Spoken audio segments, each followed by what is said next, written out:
All right. Hello, welcome everyone. Thank you for being here. My name is Gianna Williams. I work for the Office of Environmental Quality and Sustainability here at the City of Dallas as an outreach specialist. I'll start with a few housekeeping points. To keep the focus on our speaker today, your microphones and your cameras will remain off. The program is being recorded. If you have any questions, please put them in the chat. And I also want to thank the Dallas Public Library. We've got Matt and Matthew here. They've been amazing in helping us with this program, and their partnership is invaluable to us. So the Office of Environmental Quality and Sustainability is one of over 70 departments and divisions operated by the City of Dallas. Our department is part of a workforce of over 12,000 employees across the city. We work on behalf of the environment in Dallas every day, with topics ranging from air quality and water conservation to zero waste.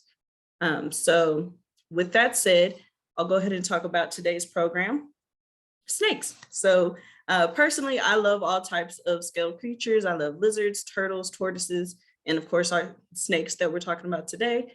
But I know the same cannot be said for everyone. Our hope with this edition of Earth Day Every Day is that we all gain a new appreciation for our slithering friends. Today, I'm excited to learn more about Texas snakes and how they benefit the environment around us. Snakes have often had a bad reputation and people see them as dangerous, but for the most part, they want to be left alone, which I'm sure some of us can relate to. Dallas is in a vast watershed with many lakes, ponds, streams. We've got the Trinity River, we've got the largest urban forest in the country, and wild spaces all along the river. With all this land and water around us, knowing the difference between a potentially dangerous snake and one that's harmless makes all the difference in your life as well as theirs. So now it's my pleasure to introduce our speaker. His name is Clint Pustojovsky. Oh, I might have screwed that up. I'm sorry, Clint. But I practiced early and I still might have messed it up. But Pustojovsky, Yes. maybe. And he is known as the Snake Man. He's been working with snakes for over 50 years and has made it his mission to educate people on their importance to our planet.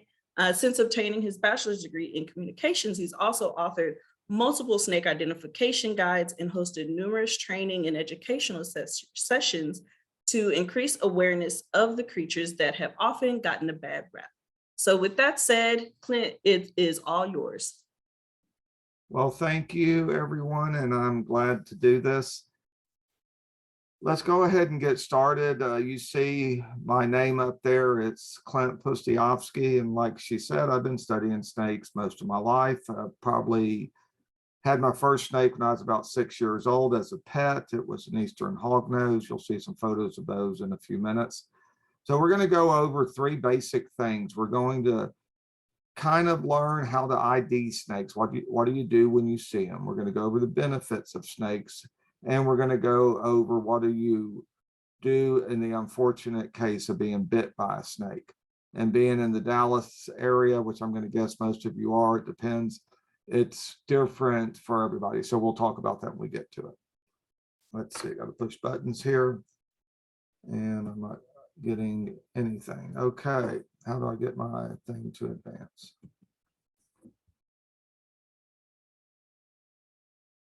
Page up, page down. Nope. That's interesting. Okay, let's click there and let's try this. There we go. The only good snake is is a live snake, and no dead snake can help anyone. The reverse of this is commonly said. And the reason for that is the animal is misunderstood.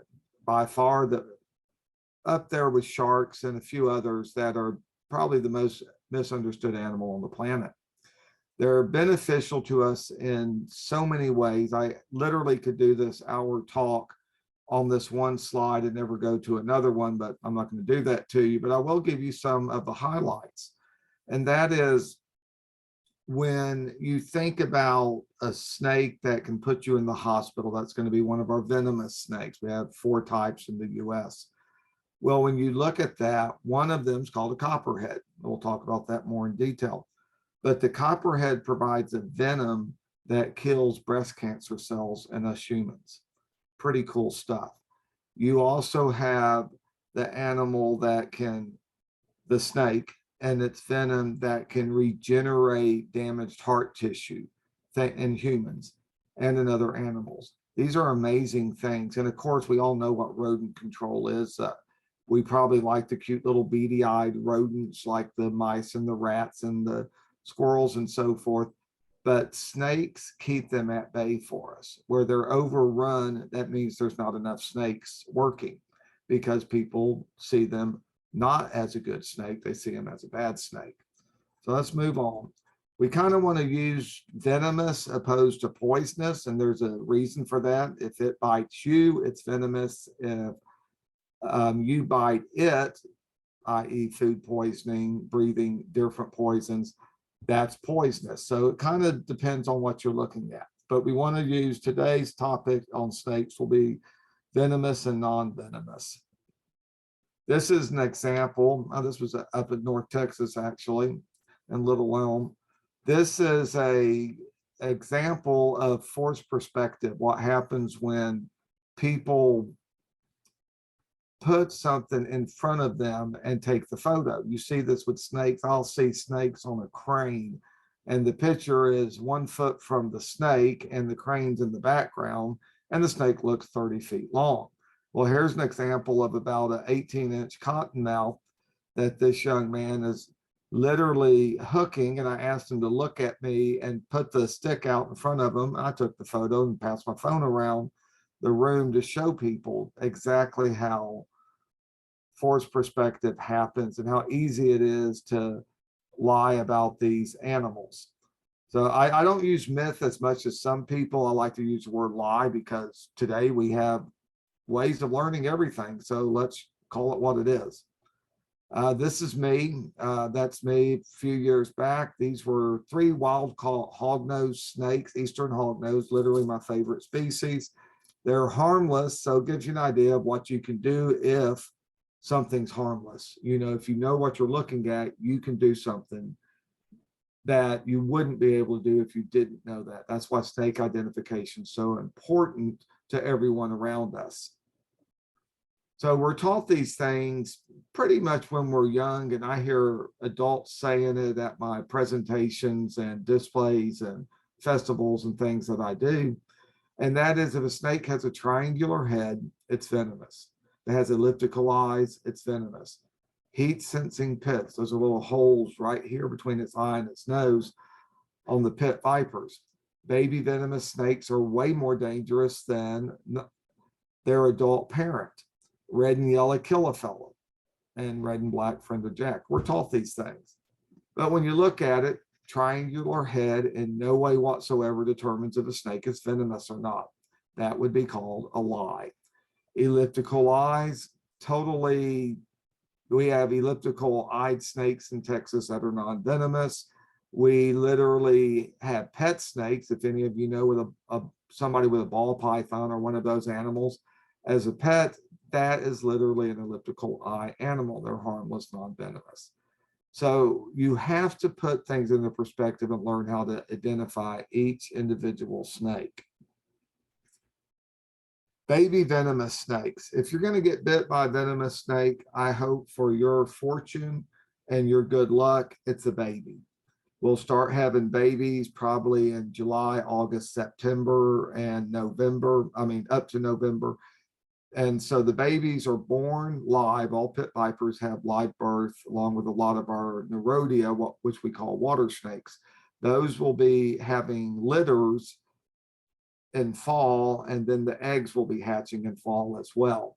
Red and yellow kill a fella. It's a cute rhyme, but no way does it prove anything. Why? Because that's not how we identify stuff. We don't say, you know, to tell the difference between deer or birds, we don't use cute rhymes. You always want to stay on target and learn how to identify each animal. So here in Texas, we have 14 species of venomous snakes. We have 10 rattlesnakes, 2 copperheads, 1 cottonmouth, also called a water moccasin, not uncommon, 2 names, 1 snake. And then you have the lonely coral snake, which is an elapid in the group of cobras and things around the world, and it's not as dangerous as you think. I love it when people say they're deadly. I'm always asking them, who do you know who's died by one? So those are the ones we're going to talk about today as far as the venomous snakes. So the pit vipers, the ones with the hole between their eye and their nose, they literally are the rattlesnake, the copperhead, and the cottonmouth. The coral snake is an egg layer and does not have heat sensing pits. This is an example of our fastest striking snake in the country. The diamondback rattlesnake, which you have there in the Dallas area, North Texas. They are along the coast, they're in deserts, they're on the edges of wooded areas. They're a formidable snake when it comes to finding their food. They can hit a rat running full gait and hit it with their fangs, inject a little bit of venom and subdue the rat and then have dinner. Here's one stretched out. This is common after a cold day. And us humans have done good at putting trails and sidewalks and running places, all kinds of things. And we don't have trees around there. They're openings where sun can hit, and it gives these reptiles a great place to find and hide. I mean, not hide, find and literally bask and digest their food, get warmth for energy, these type things. Here's a rattlesnake in a tree called a timber rattlesnake. Perfect name for this animal. They live mostly on the ground, but they will climb trees. They're squirrel eaters. So what do squirrels do? Climb trees. So they find their food up in their trees. Their main diet is squirrels. But this is a snake that is laid back compared to this one. This is a high-strung Chihuahua, and this is a laid back, I don't know, Labrador Retriever, maybe around 13 years old. So here's one, a larger one, trying to get it to get in the rattlesnake pose, which it refused to do for me, but that's what they do. And then our copperhead, beautiful animals. These are the animals that are most likely make up 75 to 85% of the bites in the country or in Texas. And the point of saying that is they can bite. They're not aggressive. You step on their back because they're camouflaged, and they can do a back bend and stab you with their fangs in the foot. A lot of people like to wear flip-flops, sandals, these type things, and that is something that aids the snake in being able to inject venom, because it's one of the few snakes around the country that can do that back bend. Here's an example of more of an East Texas copperhead. These are the two different types. And this copperhead has Hershey kisses, easy to identify, does the same thing. You step on its back, it bites you. It doesn't hesitate. Here's their favorite food, and this is why you find them pretty much everywhere. They will be in backyards, front yards, because that's where cicadas live, and they will eat them. They love them. It's their candy. I mean, they can eat 10 in a night. They just go crazy over these cicadas. Then the cottonmouth, that's a really neat snake. They're fascinating. They eat anything. They're multi marked snakes. In other words, they have a situation where you could have a litter and all of the babies look very different from the mom and each other. They can be banded, pinstripe, they can be solid black, all different colors. And it's kind of neat when you see a snake like that. And the fact they eat anything, they'll eat cicadas, they'll eat snakes, they'll eat turtles, they'll eat lizards, they'll eat mice and rats. They literally will eat a butterfly. They pretty much eat anything. If it's an animal, they eat it, and it fits in their mouth. And then the coral snake, they're cute, the one they use to cute rhyme. We're going to look at one that doesn't look so willingly like the rhyme. And this is it. This is an aberrant marked one that was found in Southeast Texas. And you can see it doesn't have much of a pattern, and that's normal with the coral snake. Why? Because it is. They can be melanistic, solid black. They can be albino, missing the color black, and they can be what you saw in this screen and then this one. They can be aberrant, all messed up. And this is common, the most common snake in Texas to have not the traditional marking. So we don't want to use rhymes. This is that same snake we just saw biting my thumb, not biting my thumb, biting my glove that cannot bite through the welding gloves I use to handle coral snakes. No coral snake can. And the teeth are up close and personal. They're the first two teeth in the coral snake's mouth. And you can see how wide it's opening its mouth. People say they have to bite little tiny areas, like maybe between your fingers or something like that. They'll bite wherever they want. They're a venomous snake. Don't pick them up. Don't get bit. Now, is this snake venomous or not? I guess since we're on a virtual talk, I'll go through these. And then this one, this is a snake eating a toad. This one just sitting there being a snake, and this one swimming. This one's actually taken in the Dallas area. So let's go back. This is a diamondback water snake, non-venomous. Our largest water snake in Texas is the diamondback water snake. They get huge, over 5 feet long, as big around as a Coke can. They get huge, and they'll eat catfish. I gotta have a photo from Aledo, Texas, where one's eating catfish, one of these diamondback water snakes. So here, this is an eastern hognose eating a toad. Those snakes that I was holding by my face earlier in the first of the presentation were these. They're also a variably marked species like the cottonmouth, and this is a melanistic one. This is a harmless plain belly water snake, very common all throughout North Texas. And here is a same snake swimming with its head above the water, body at surface. And this is a common water snake, plain belly, same as this snake here. So it gives you an idea that things that we're told necessarily are not true. There's some truths to many things we're told, but if it's not a truth, let's don't say it. This is the famous rat snake. They have a white chin. They get over 7 feet long, and they're very common in the Dallas area. If you have chickens, it's called a chicken snake. They love their love their eggs. They will eat baby chicks, small birds, and bird eggs, but they will clean up on mice and rats. That's their MO. They can eat 2 or 3 chicken eggs, and then the rats that are trying to eat the chicken feed. And then here's some posing with a diamondback rattlesnake on your right and a bull snake, Texas bull snake, on your left. You can see the eye set very different on the two snakes, the vertical lines, multiple vertical lines, almost look like stitches on the bull snake on your left, and then the rattlesnake with the much more squared off head between the eyes, dropping to a 90 in the front, which is common with our pit vipers in Texas, helps you identify them. Not all pit vipers, but most. And then when you look at the coral snake and the milk snake, you have both of those where, and just about all parts of Texas where the coral snake lives. If you look at it, the milk snake on your right looks like its head was molded with an upside down V, the letter V, V as in Victor. And the one on your left, the coral snake, the venomous guy, literally looks like its head was molded with a horseshoe. And if that snake's solid black, aberrant, albino, and it has that head shape that's been molded by a horseshoe, you're looking at a coral snake.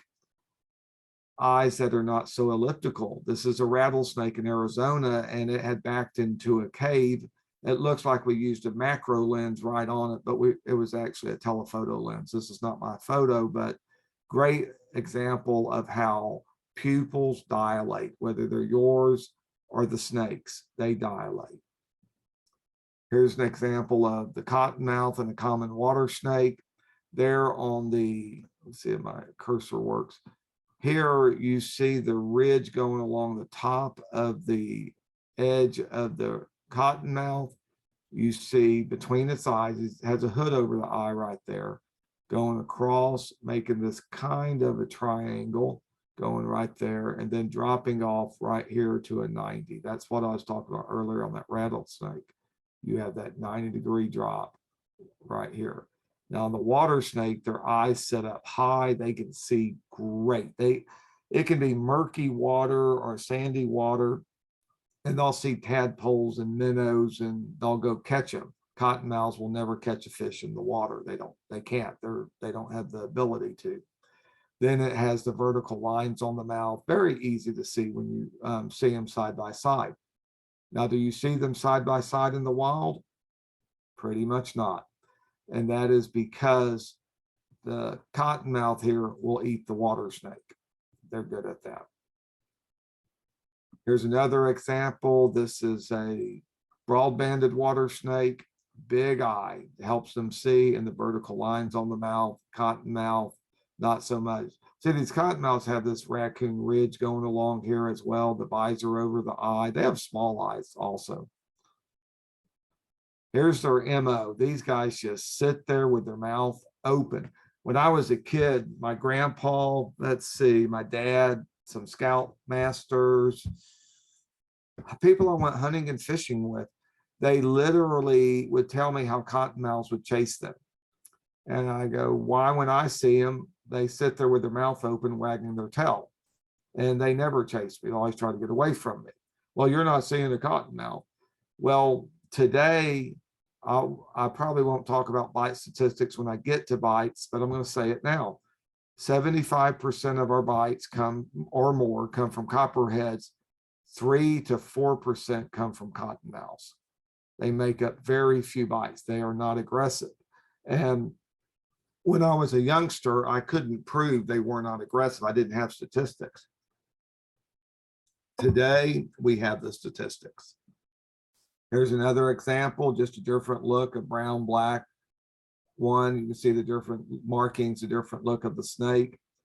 Here's even a different look, and this is showing that 90-degree flat on top of the head here, dropping over right there. Let's see, should have a video here. Let's see if it plays. Okay.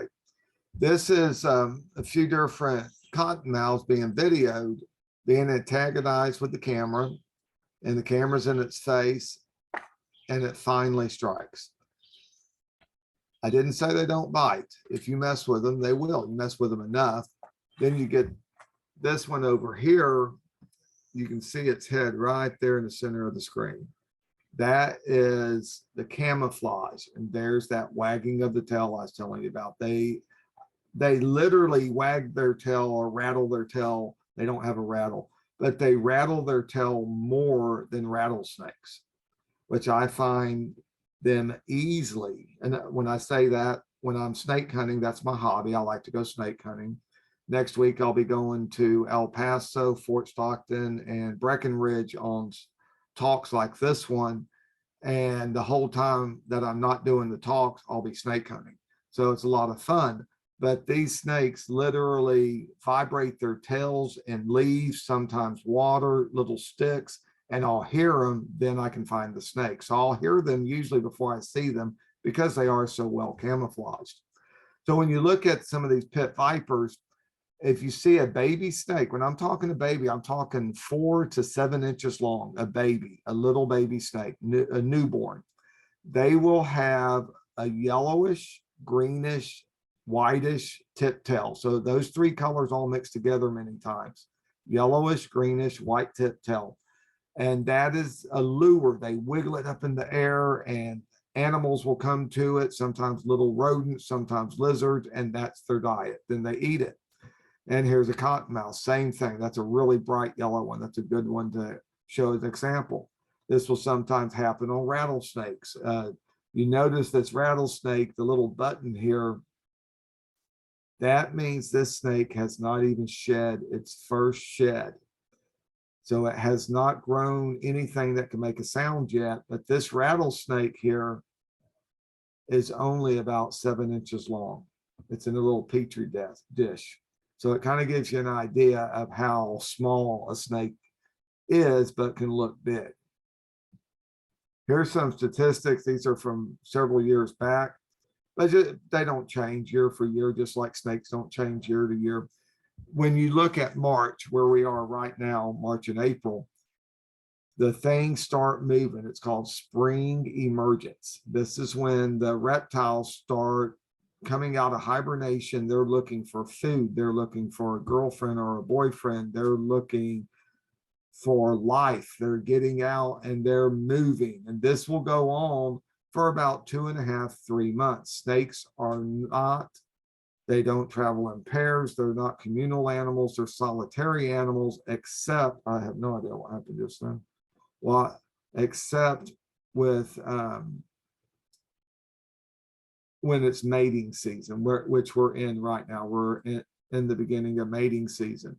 And then over here, July, August, September, and up to November, you will have snakes laying their eggs and having litters. So you have little babies movement. So that's why you have more movement in the fall and heat of summer. That is because of the babies being born. Now, speaking of heat of summer, Texas has been known to have some really hot, crazy, drought-driven summers. With that, the snakes literally do what's called estivate. It's called estivation.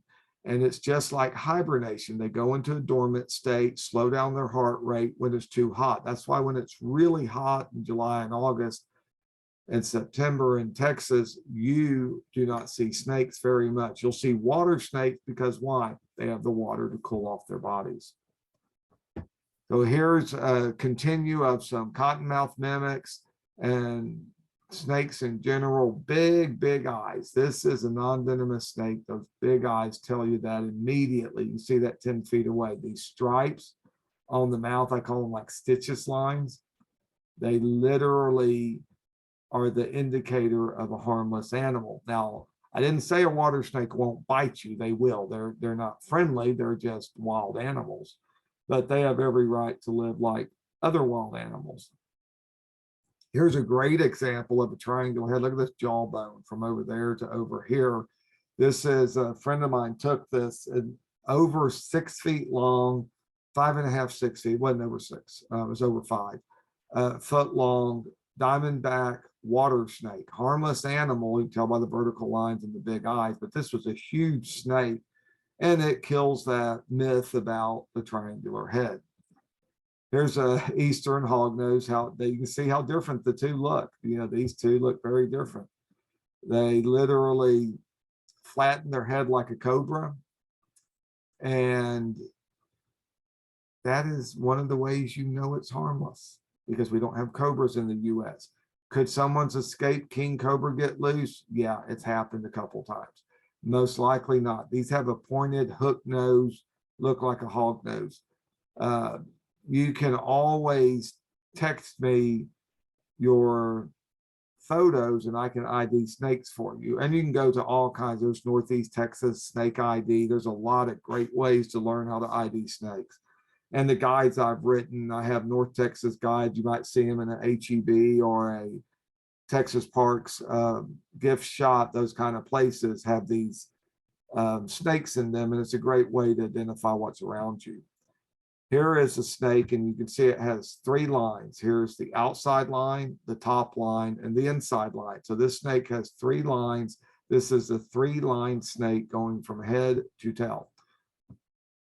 Everywhere in our state that we have lined snakes, multiple lines going from head to tail, it's non-venomous. So when you look at little snakes, we have all kinds of terrestrial snakes, little fossorial guys. And these guys, like the rough earth, they're your friend. If you see a whole bunch of them, call a termite inspector, because you probably have termites. Whenever there's a bunch of them gathered around, they're eating termite larvae. That's one of their main diets, and they will eat slugs and termite larvae, earthworms, things like that. Then the Brown's decade snake, same thing, eats the same thing, but gets a little bit larger. It gets a whopping 12 to 14 inches. This one gets more like 7 to 9 inches. They're just little snakes, but they're adults. But when they're born, both species are born live, they come from a litter. They are literally the size of a toothpick. They are little tiny animals. You rarely see them. I think I've seen 2 in my whole life, except when I've had one that, you know, had a litter, and then I'd see the babies. So here's an example of some brown snakes, and a copperhead. You can see how different they look. You can see the yellow tip tail here. Very obvious. And then you can see these animals not looking anything like this guy. I think I just figured it out. So when I touch the bottom of the screen, it advances. I mean, of the touchpad. Okay. So I know why my thing's advancing. So when you get to this ID the snake you see, learn what it is. That is the best way. And take photos. Everybody has a phone today that takes a photo. Take a photo of that snake. Get as close as you can or zoom in on it if you're scared. And that's okay if you're scared. Most people are scared. I'm scared of roaches, for example. I'm not going to zoom. I'm not going to go up to a roach, but I'll take a picture of it. They bother me. I'm scared of them. I own it. So, you know, if you say you don't like snakes, that means you're willing to hold them and get close to them. If you're scared of them, you will never touch one. There's a difference. For example, I don't like tomatoes. I ordered a taco the other day, it had tomatoes on it. I ate the whole thing. I'm not scared of tomatoes. I just don't like them. Always own up to your phobias, because that's the only way you're going to work through them and get better at feeling comfortable with yourself and basically everything around you. So if you see a snake, ask yourself these questions. Does it have vertical stripes on its mouth, look like a cottonmouth, have eyes that are easily seen, flatten its head and maybe look like a cobra, have stripes going from head to tail? If you answered all those as yes, you have a non-venomous snake. If you have horizontal lines like a raccoon mask, like a cottonmouth, 90-degree from the top of the head that drops across the front, eyes that are difficult to see, a thick triangular head, have its mouth gaped wide open, sitting there wagging its tail, you have a cottonmouth most likely. Here is another water snake. This was a huge plain belly water snake, really big for a plain belly, about 4 feet. They get real girthy animals. They get as big around as, you know, like a Coke bottle or a Coke can. Here's a cottonmouth, and you don't see the raccoon mask near as much, and that's because this is a real light-faced one. And that happens now and then. So this is where you would go off of that flat on top of the head, dropping off to that 90-degree angle. So if it flattens its head, okay, non-venomous. Okay, we're going to go into envenomation. That's where you've been bit by a venomous snake, what you do and do not do, pre-hospital, and then I'll give you some examples of why you want to find a toxicologist. At this point, does anybody have any questions? Or I don't know how to do that with these virtual meetings. Can somebody give me a hand here?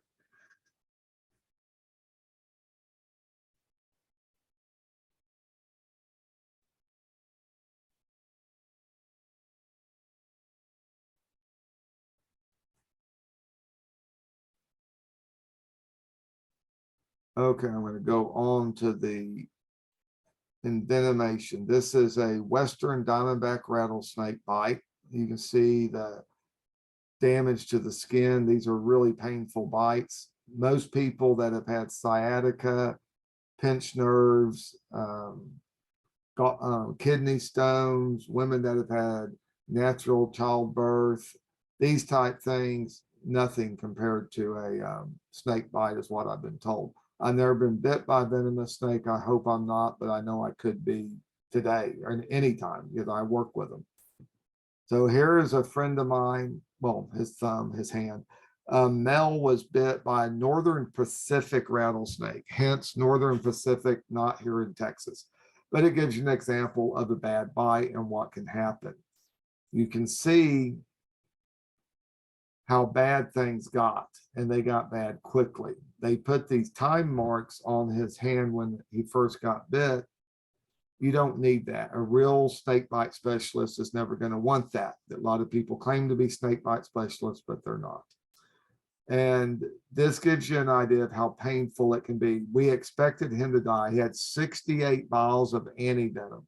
The average bite gets between 6 and 12 vials of antivenom. So this was a really bad bite. And what really saved his life, if any of you are either old enough or remember a program called Venom ER with a ponytail doctor named Dr. Sean Bush on Animal Planet back when Steve Irwin was alive. So it's been quite a while now.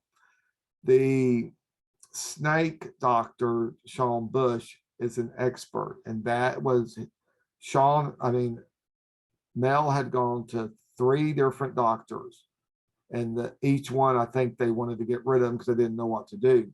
But the 3rd doctor was Loma Linda University, Dr. Sean Bush. That's why Mel survived. That's why he lived. There is a difference when you have the right person treating you. So even years after the bite, he didn't lose the thumb, but he only has about 80% of it. And he said that he's like his grandma when it gets real cold and her arthritis starts hurting before the cold front hits, his thumb does the same thing. So it's kind of interesting because you can imagine how much damage was done, with this bite. A lot of necrosis there. So these are the unknowns of a snake bite. How deep did the fangs enter the victim? Did they hit bone? If they hit bone, they usually hang on a nanosecond longer, injecting a tiny bit more venom. Volume of venom injected into the victim. That's crazy because you don't know that. Nobody knows. Complexity of the toxins that can matter. You can have 10 copperheads, and each copperhead venom will be similar but not identical. And same thing, species of snake. Different snakes have different toxicity. They have different toxins. Their venom is made up of peptides and your different proteins and so forth. And some are like a cocktail mixture, much more dangerous than others. But that's just the nature of snakes. Speaking of species of snake, if you're bit by a venomous snake, do not waste time trying to catch it. Do not waste time trying to kill it, and never take it to the emergency room. I mean, if you live in Harris County, you do me a favor because they pay me to come get the snake, but I don't want to waste my time going to get a snake. It's usually dead anyway. So the bottom line is never mess with the snake after the bite. Get away from it. You don't want more bites. But a snake bite specialist does not need to know the species of the snake. He or she is not treating the snake, they're treating you. There's a difference. So this is what you do. The first thing you do, if bit by a pit viper, stay calm. Most people don't, from what I understand, and all the people I've interviewed and all the doctors I've talked to. So you want to okay, my hand, I have a wedding ring and a watch on. First thing I would do is take these off because my hand's going to swell.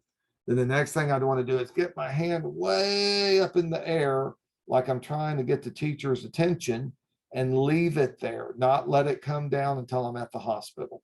Do not take anything by mouth, not water. If you have real bad dry mouth, cotton mouth from the toxin in your system, did it again. You might want to get some ice chips and suck on them, but don't drink anything. For pit viper bites, you wanted to put all of them way above your head. And if you have to request fluids intravenously, leave the hospital, find another one. Hopefully that doesn't happen. Okay, do not catch or kill the snake. Take a picture instead. Yes, that makes sense because you don't want somebody else to get bit again. I don't care what documents you have in front of you. You never use a tourniquet. You never use ice, no suction device, no incision, no cutting on the wound. That is so old school. If you have one of those snake bite kits, put it in a frame, put it on the window, and tell the kids how back in the old days they used those things. Electric shock. There's some places around the world that believe you can take the bite and put a wire on each side and then plug it into a 120 volt outlet, shock yourself, and it's going to neutralize the venom. It doesn't. Alcohol, caffeine, both a problem, but both have usually been ingested before the bite. Anything that thins out your blood, you don't want that in your system, but there again, you may have had it already. A good snake bite doctor is going to know how to counter all these things. So This is one of our antivenoms. I personally think this is the best antivenom there is. It's called CroFab. It is excellent. It's made with sheep. It works very good on the human. There's a couple snakes it does not work real well on. So we'll see how a new one, which we'll talk about in a second, how good it's going to do. This has been around for about 25 years and it's expensive. $10,000 to $15,000 for a single vial. So one box can have $20,000 to $30,000 worth of venom. Antivenom. And this situation is most bites are going to get a minimum of 6. So do the math. Snake bites are expensive. It is not uncommon for a snake bite to be over 100 grams. So the CroFab is made with 4 snakes: the Western Diamondback rattlesnake, the Eastern Diamondback rattlesnake, the Mojave rattlesnake, and the cottonmouth. The good thing about the cottonmouth and the copperhead, if you look at their genus, they're both echistrodons. Echistrodons have very similar venom, so the CroFab works wonderful on copperheads and cottonmouths. Very good on those 4 snakes. It works great, but it also works on blacktail rattlesnakes and works good on desert Mojave rattles. Not Mojave, Massasauga rattlesnakes, that kind of thing. So here's Antivip. This was touted as a rattlesnake antivenom at first. It came out about right before COVID. It was being tested in Arizona. And so it had a couple years of testing there. It's now available throughout the country. Antivip, the thing about it is they now use it for everything. That seems to be working, except this is made with horse serum, and horses seem to cause serum sickness and some other problems with us, but they will treat that if that happens. So it gives you an idea of what you're dealing with when you have Antivip and you have CroFab. These are the two. I would prefer CroFab, but you don't have that choice. It's going to be whatever the hospital has in place. I haven't seen a hospital yet that has both and lets you choose. The stuff's ungodly expensive, so they don't have it. Here's your snake bite kit, guys. 911, and you get to a hospital. I don't know of a good snake bite specialist in North Texas. I really don't. If I was in North Texas, I'd come down to Kingwood, close to Houston, and go to see Dr. Spencer Green or have a consultation with Dr. Spencer Green. He is the best snake bite expert we have in the state of Texas by far. So Dr. Green is your go-to person, and that's a problem. We do not have good snake bite specialists. It's not a question if they have antivenom. It's the question of, do they know how to treat snake bites? Are they a toxicologist? Are they an expert with snakes? If they have to go to Google and look up how to treat you, you're in trouble. And what you're really dealing with is not so much your life. Like in Mel's case with the hand earlier, he would have died if he wouldn't have seen Sean Bush.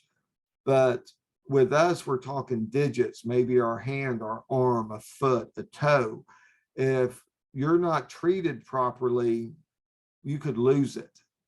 And that's not a good thing, because we know people that do this. So if you're writing stuff down, Dr. Spencer Green is your go-to guy in Texas. Here's some snakes that we find commonly. This one's called a chicken snake, Texas rat snake, Western rat snake. But you can see that chicken just not happy with that snake going after her eggs. But that's what they do. They're egg eaters. They like eggs. My grandfather, on a side note, he had a bunch of chickens, and he literally would let the rat snakes eat his chicken eggs. He called them egg snakes.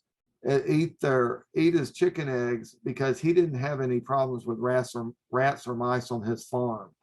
And he had horses, sheep, and cattle. So with all those animals, he had a lot of different feed.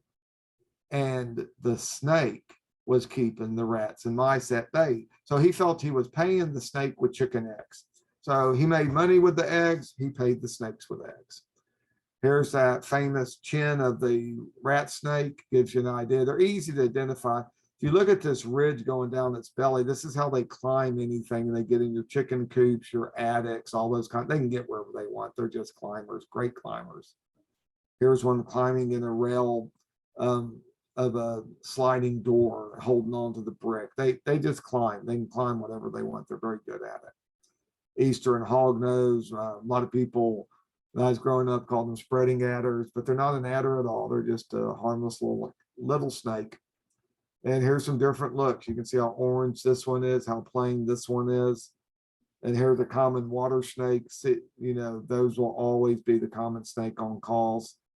And here's a water snake, big one.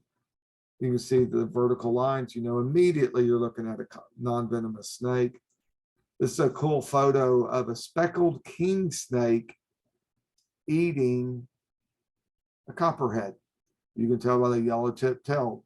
These king snakes are completely immune to any of the venom that the snakes could have. If you see this folded in half, it's like they know jujitsu and taekwondo and all these different martial arts, and they use all of them at one time to kill the snake and eat it. It never bothers me to see a snake eating a snake because that's what they do. What bothers me when I see people shooting at them or going after them with shovels. But, you know, you can't stop, you know, people from doing things. So here's one. This is along the coast. This is a giant speckled king snake eating a large rattlesnake. Really cool photo there in the sand. So here's a coral snake. This was in Colorado County, eating a copperhead. This is an adult copperhead and about a 40-inch coral snake. Really neat photo. I did not take this photo or this photo. Good, really good photos. And if you want to keep snakes away, notice the address. If you're in North Texas, you're not I did a talk there not too long ago and drove over to their place. Normally I have it shipped to me. They're in Louisville, place called Cedar Side, the excellent place. So if you haven't mulched your flower beds and you want to keep snakes away, use cedar mulch. If you have snakes in your grass or places, and you want to keep fleas out of your yard, use cedar granules. If you have a rock garden or something like that, use cedar oil.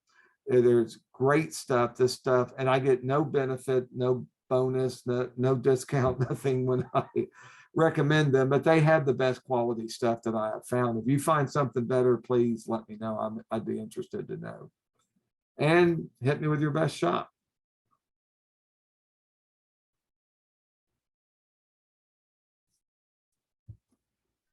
Wow, Clint, that was really great. There are some questions in the chat. Someone asked, is there a certain snake that will hang out in your backyard? I saw a shedding in the back of your yard. And if so, is it dangerous? Any snake, any venomous snake can be anywhere, but the fact we have 120 snakes in Texas and only 14 are venomous, your odds are it's non-venomous. Two things about a snake shed. It can be identified by a zoologist or herpetologist, someone like myself. The shed is much longer than the real snake that left it. So it's not an indication of the size of the snake. If it's 3 feet long, the snake was probably 2 feet long. They stretch when they're shedding it a great deal, sometimes double almost. So it gives you an idea, but that's hard to say. That's a question that really can't be answered because you would have to either see the shed or see the snake, take a photo of it. There's some way of knowing, but the snakes they're not going to want to be around us. If you keep your yards well groomed, bushes trimmed to where you can see the base of the bush or the tree or the plant, you literally can keep snakes away. 3 things that snakes need to survive at any place. It's going to be water. Most of us have sprinkler systems, garden hoses, ponds, things. So water is hard to stop. The other one is a food source. And a lot of snakes eat different things. That's hard to stop. Of course, cedar keeps other animals away too, like spiders and things like that. So what is it? The next one, a place to hide. They need a place that's secure for them to hide. Loose rocks, things on the ground, anything they can get under, in between, these kind of things can be a problem. Hopefully I answered that. And then you kind of did answer it, that someone asked, is there anything we can use on our lawns that would make the snakes stay away? But Yeah, the cedar seems like it keeps everything away. Right, it's the best. Cedar granules. I learned this probably 30 years ago at my house. I had tortoises and turtles, and I was having trouble with fire ants. So I talked to a friend of mine that does a lot of natural pesticide, that not everything he does, but he goes, well, try cedar granules. And I go, okay, how does cedar? I've seen, okay, I'll try it. And I'm thinking, I've seen ant beds around cedar trees, you know? And so he goes, there's a place in Spring, Cedar Side. They moved to North Texas. They used to be in Spring. So I drove out to Old Town Spring, picked up some bags of these granules and spread them out in my yard. Well, it got rid of the ants. It also got rid of my snakes. That was a problem because I like my yard to have snakes. They eat slugs that eat my plants. I'm happy for them to be here. But it literally got rid of everything in the backyard where my tortoises and turtles are. So that was something interesting. So that's where I learned that. And I've now tested it over and over at people's properties, and their snakes have gone away when using cedar granules. Another person commented, if you take a picture of the shed, you may be able to ID. Several snakes fulfill niches in the human environment, but the Western red snake seems to love climbing our buildings and getting into places. Well, if you take a close up of the head, the tail, and the what we call the ventral scales, the underside of the snake shed, you could send it to me and I could have a good idea if I can tell you if it's venomous or not for sure, but I have a good idea of which species it is. It's called scale counting. You can actually tell the species of the snake. Snakes theoretically do not have scales. If you pull off a scale, one doesn't grow back. It's just skin, it's skin plates. But we call them scales. It's what the word is that's used to identify snakes. And then another person commented about how they didn't know snakes ate other snakes. Oh yeah, lots of snakes. King snakes eat other snakes. Cottonmouths eat other snakes. Coach whips eat other snakes. It's just crazy. Yeah, a lot of snakes eat other snakes. Yeah, that's a lot of snakes are reptile eaters, like the snake on the screen right now. That's a milk snake, and they'll eat skinks and lizards, you know, so they'll eat other reptiles. I don't know that they'd hesitate to eat a small snake, but they're a small animal in their own stature. They're not big animals, the milk snakes. So snakes can't even trust other snakes, pretty much. Pretty much not, no. Another person commented, is there a time of day when I'm more likely to encounter snakes if I'm out hiking? Yes, absolutely. Early morning and dusk, the snakes start moving. I'll give you an example. I plan to do some snake hunting in a week, starting next week. And I will leave when I see the sun start going down, and I'll probably come back by around 1 o'clock in the morning. And that's usually, that's when they move the most, especially in spring this time of year. Okay. Another person comments, how are they immune to other venomous snakes? So how does a snake not get affected by eating another snake?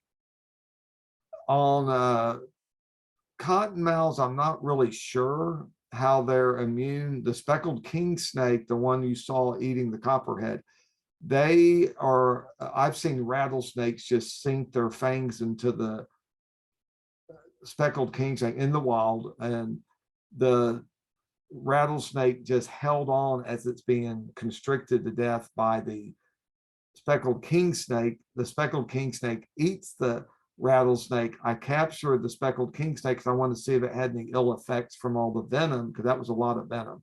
Probably got every bit of venom that rattlesnake had. It was hard to see where it even got bit. There, it was like 110% immune to the venom. So some snakes are completely immune. I wouldn't say all snakes are. Coral snakes subdue other snakes by biting them. But they also have a different kind of venom. Okay. Another person commented, does cedar mulch affect dogs or chickens? I've used cedar mulch with turtles, tortoises, chickens, dogs, and cats. And who else? Oh, cattle. It wasn't my cattle. A friend of mine raises horses and cows, and she was having problems with cottonmouths getting in her barn eating rats, and they were cottonmouths. I didn't believe her at first, but they really were. And these she's been using the cedar regularly and hasn't had them for years now. So yeah, I can't see it hurting another animal. I wouldn't put it in their water, but I don't even think that'd make them sick. It just seems to affect it. What about cedar mulch around kids? Is that bad for the kids? Some people have allergic reaction to cedar, so you would want to know that ahead of time. For me, I literally can have sinus problem from too much cedar, but I've never had a cedar episode from spreading, and I spread it, and sometimes I forget to put my mask on, and because I spread it with a drop spreader. Okay. Another person commented, why do you raise your hand when you're bit? Because you do not want you saw Mel's hand and how all that venom pooled in one area, and he almost lost his thumb. It was amazing he kept it. The point is that venom is injected subcavity, so it moves through your cavity. So you want to lift your hand so the venom moves, because you have fluids that help dilute the venom as it moves. It's not going to go racing to your heart or your lungs or brain or anything like that. That's more myths, but it's going to move through this way. A caveat on that said, there was a canine officer dog that died recently in Baytown, Texas, and a very healthy dog. And I'm pretty sure from what I observed from the bite, the dog probably had venom injected. I mean, the snake injected venom into the dog into a major artery or vein. If that happens to pretty much any animal or human, you're probably not going to live. But that's rare. It's hard to hit just a vein, a major vein. It usually goes through the vein, but not into the vein where the venom's deposited directly into a vein. So it's rare, but it can happen. Anything can happen. Okay, so it's kind of like a hole-in-one in golf. It's not an everyday occurrence. Correct. Or a 300 in bowling and all that stuff. Yeah. Right. Another person commented, are babies, toddlers, or small pets safe around non-venomous snakes, no matter how big the snake is, gets gross? If it's a reticulated python and it's 28 feet long and it's a newborn baby that's 6 pounds or 5 pounds, that could be a problem. I've had snakes all my life, and you don't put kids in danger for any reason. So that would be something I wouldn't recommend. But a 6-foot snake cannot eat a baby. It can barely eat a 3-pound rat, so a lot of things are said, but most things aren't going to be a problem. Another person commented, so it's possible there's venomous snakes at White Rock Lake. Oh yeah, there's possible anywhere. Yes. I've seen venomous snakes in downtown Houston. Okay, I guess I'll have to be careful when I go for my walks. Yes, you should. Yes. Always look down and wear closed-toed shoes. That makes a giant difference. Even if you are bit, it's usually a mild bite if you have closed-toed shoes. It's when they can hit bare skin that it's a big problem. Okay. And I guess that also relates to like when they might be more active than other times. Correct. Yes. And a lot of times that's when I used to be a runner before I had a lot of back problems. And I usually ran at dusk, when it was cooling off, especially in Texas. It's pretty doggone hot during the day.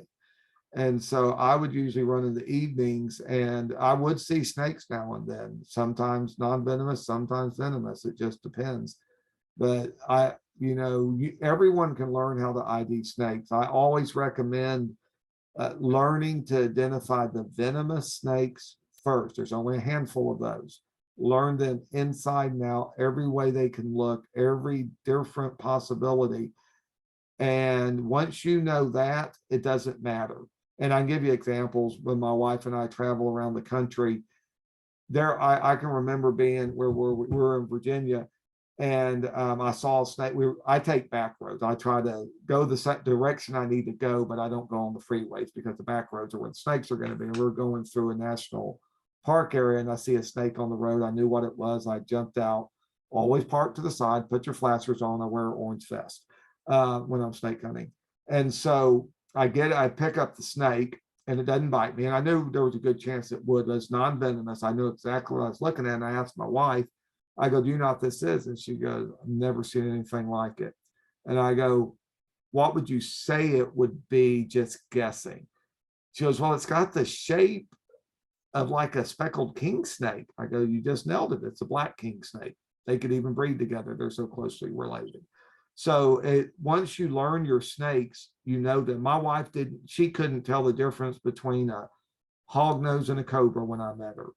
And today she's learned enough that she can identify pretty much any snake in the country. So anybody can learn it. You just have to want to learn it.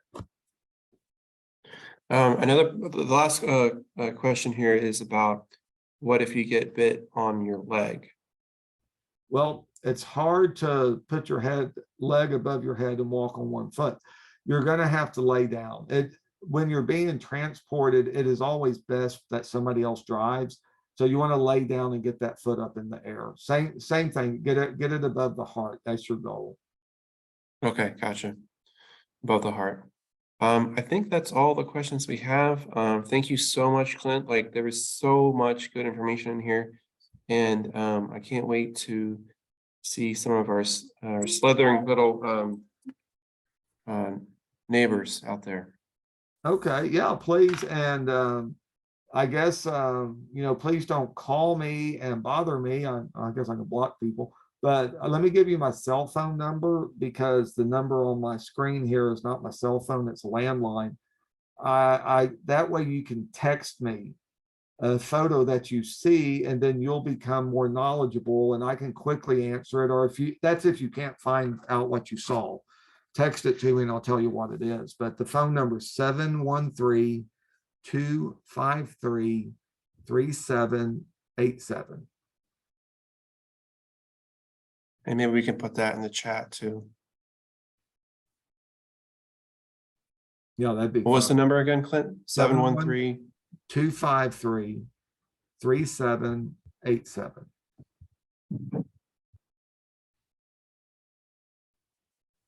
Okay, everyone got that? You can send all of your snake pictures to him. That way we can get definitely a better idea of what our snakes are doing in the area. Exactly. You can see what lives around you. That's a great way to, and it also helps you, your neighbors and colleagues, etc., when you can say, hey, I saw this snake yesterday and it's this. It's harmless. Or, I saw a venomous snake on the trail. Be careful when you're jogging or whatever. It just makes you more knowledgeable in what you're doing. Okay. Well, thank you so much for your presentation today. And we will look forward to seeing more snakes. Okay, I hope so. Y'all take care and good luck. All right. Thank you, Clint. You're welcome. Bye-bye.